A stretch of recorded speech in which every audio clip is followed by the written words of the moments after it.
एक गांव के किनारे बसे एक छोटे से घर में 10 साल का अर्जुन अपनी मां के साथ रहता था। अर्जुन बहुत ही जिज्ञासु और स्वप्निल लड़का था। उसे प्रकृति और पक्षियों से बेहद लगाव था। वह अक्सर सोचता कि पक्षियों को उड़ने की ताकत कैसे मिली होगी। क्या उनके पास कोई जादुई पंख होते हैं? उसकी माँ जब उसे कहानी सुनाती तो वह कहता, माँ, एक दिन मैं भी आसमान में उड़ूंगा। एक दिन स्कूल से लौटते वक्त अर्जुन को झाड़ियों से एक अजीब सी चमकती रोशनी दिखाई दी।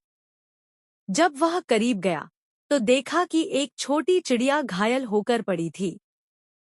लेकिन यह कोई साधारण चिड़िया नहीं थी।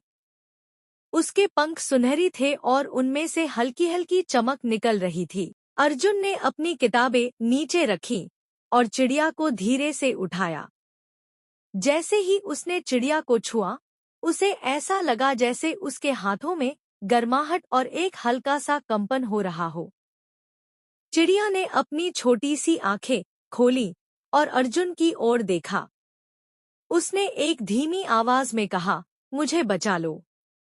मैं तुम्हें एक ऐसा तोहफा दूंगी जो तुम्हारी जिंदगी बदल देगा। अर्जुन हैरान था। तुम बोल सकती हो? उसने चौंक कर पूछा। चिड़िया ने धीरे से कहा, मैं कोई साधारण चिड़िया नहीं हूँ। मैं जादुई पक्षियों की रानी हूँ। लेकिन मैंने एक गलती कर दी और अब मैं यहाँ फंस गई हूँ। क्या तुम मेरी मदद करोगे? अर्जुन ने बिना सोचे समझे हाँ कर दी। वह चिड़िया को अपने घर ले आया।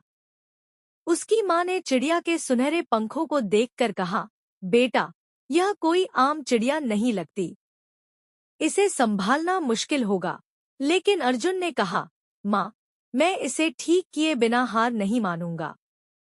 यह मुझसे मदद मांग रही है। अर्जुन ने अपनी गुल्लक तोड़ी और चिड़िया के लिए दवाइयाँ खरीदीं। उसने अपने पुराने खिलौनों से एक छोटा सा घोंसला बनाया। हर दिन वह चिड़िया की देखभाल करता और उसके पंखों पर हल्का सा जादुई मरहम लगाता। चिड़िया धीरे धीरे ठीक होने लगी। एक रात जब अर्जुन सो रहा था, उसने एक अजीब सपना देखा। सपने में चिड़िया उसके पास आई और कहा, अर्जुन, तुम्हारे अच्छे दिल और मेहनत के लिए मैं तुम्हें एक जादुई पंख दूंगी। यह पंख तुम्हें हर मुश्किल से बाहर निकालने में मदद करेगा। लेकिन याद रखना, इसका इस्तेमाल केवल नेक कामों के लिए करना। सुबह उठते ही अर्जुन को लगा कि वह सपना सच था। उसने चिड़िया के पास जाकर देखा। चिड़िया पूरी तरह ठीक हो चुकी थी।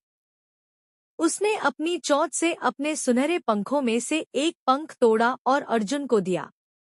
यह लो, अर्जुन, यह पंख तुम्हारे हर सपने को सच करने की ताकत रखता है। लेकिन अब मुझे जाना होगा। मेरे परिवार को मेरी जरूरत है। अर्जुन ने भारी दिल से चिड़िया को आसमान में उड़ते देखा। चिड़िया जाते जाते एक चमकदार रोशनी में बदल गई और आसमान में गायब हो गई। अर्जुन के पास अब जादुई पंख था। उसने सबसे पहले उसका इस्तेमाल अपने गांव के घायल पक्षियों और जानवरों की मदद करने के लिए किया। पंख से छूते ही वे जल्दी ठीक हो जाते। धीरे धीरे अर्जुन का नाम पूरे गांव में फैल गया। बच्चे उसे जादुई डॉक्टर कहने लगे। लेकिन अर्जुन ने कभी उस पंख का गलत इस्तेमाल नहीं किया। उसने हमेशा जरूरतमंदों की मदद की। एक दिन जब गांव पर भयंकर तूफान आया और सभी पक्षी अपने घोंसले से गिरने लगे, अर्जुन ने अपने जादुई पंख की मदद से उन्हें बचाया। उस दिन गांव के लोग अर्जुन को देखकर बोले, तुम सच में हमारे गांव के हीरो हो। अर्जुन मुस्कुराया और मन ही मन चिड़िया को धन्यवाद दिया। उसने समझ लिया था कि सच्चा जादू नेकदिल इंसान बनने में है। अब अर्जुन का सपना था कि वह बड़े होकर जानवरों और पक्षियों के लिए एक बड़ा अस्पताल बनाए। और उसका जादुई पंख हमेशा उसकी मदद करता रहा। बच्चों ने उसकी कहानी सुनकर सीखा कि जब तक हमारा दिल सच्चा और इरादे नेक हों, तब तक जादू हमेशा हमारे साथ रहता है। अर्जुन की कहानी पूरे गांव में प्रेरणा बन गई। लोग उसे सपनों का पंख कहते थे।